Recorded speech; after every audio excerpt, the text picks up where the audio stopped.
Thank you for tuning into CNN, the complex neural news network. Yes, the best stop for theoretically accurate and possibly verifiable news, information, and stories. Now, for the first topic for the day, are our homes under communist network attacks? Our very own news crew has discovered and figured out how to guess and predict what attack types infiltrating your very own network. Now, our own AI model can predict to a 99.9% accuracy if your network is under attack. Now, on to our food reporter. Take it away, Micah.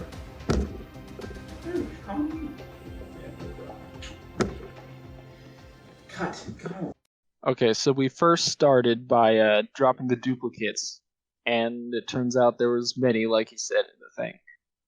So next we sorted by the outcome column, because we did this so we could have a even or a balanced amount of different attack types for both training and testing. So before we started encoding the attack column, I wanted to preserve the attack type so I can use it later, so I did that here. And reuse this function we wrote, a simple for loop, to turn all the outcomes to ones and zeros.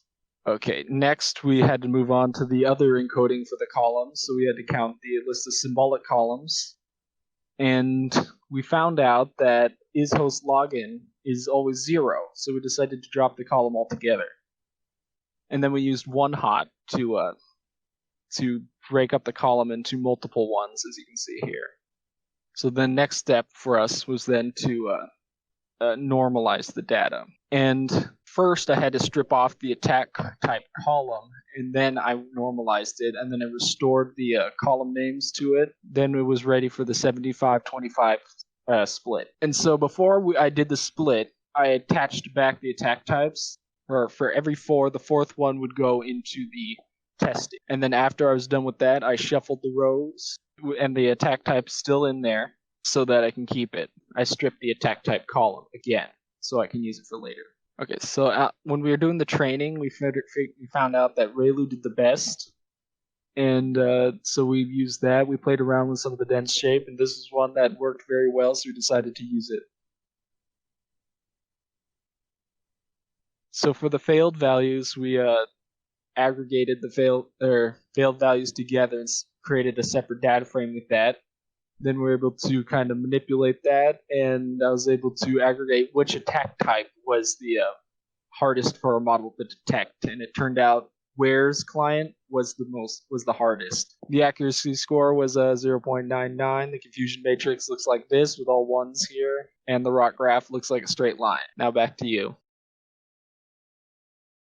Thanks, Micah. What interesting news. Wait a minute, folks. I'm receiving urgent information. Oh, by gosh golly. This is breaking news. This is CNN Breaking News.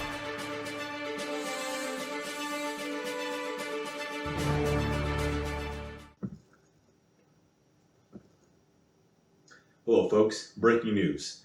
It seems that we're now able to predict the attack type and attack vector using CNN with our own CNN newscast.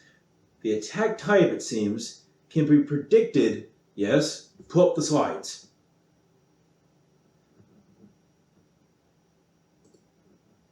Come back to me.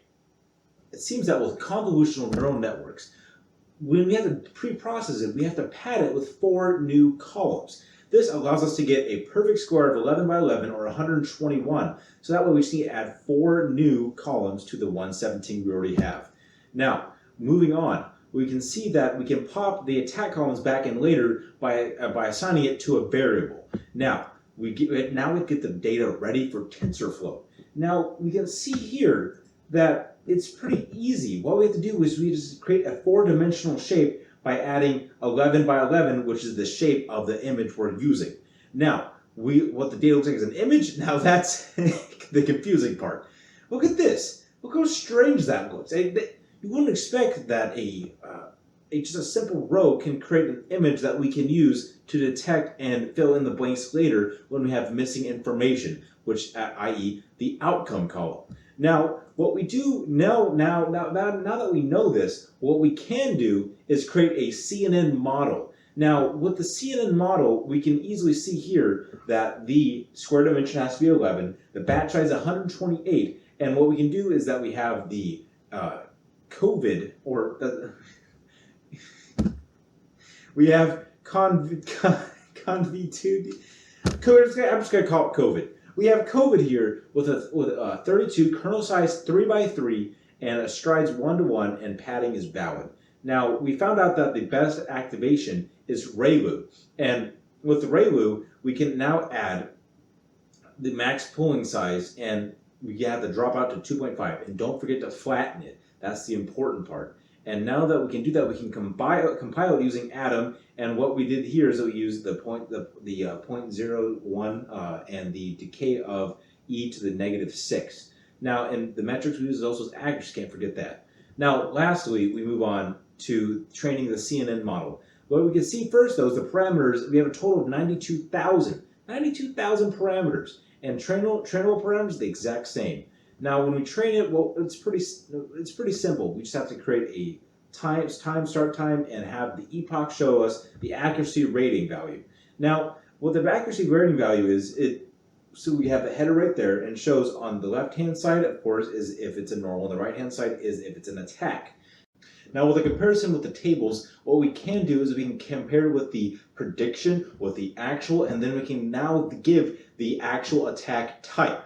Now, it's very useful to show that which ones are the most accurate in terms of what we missed the most, or missed the least. And we can tell with our list of failures by printing it out that the ones that showed the most, normal, but of course there's more normals than everything else, so it's expected. Where Z client was the most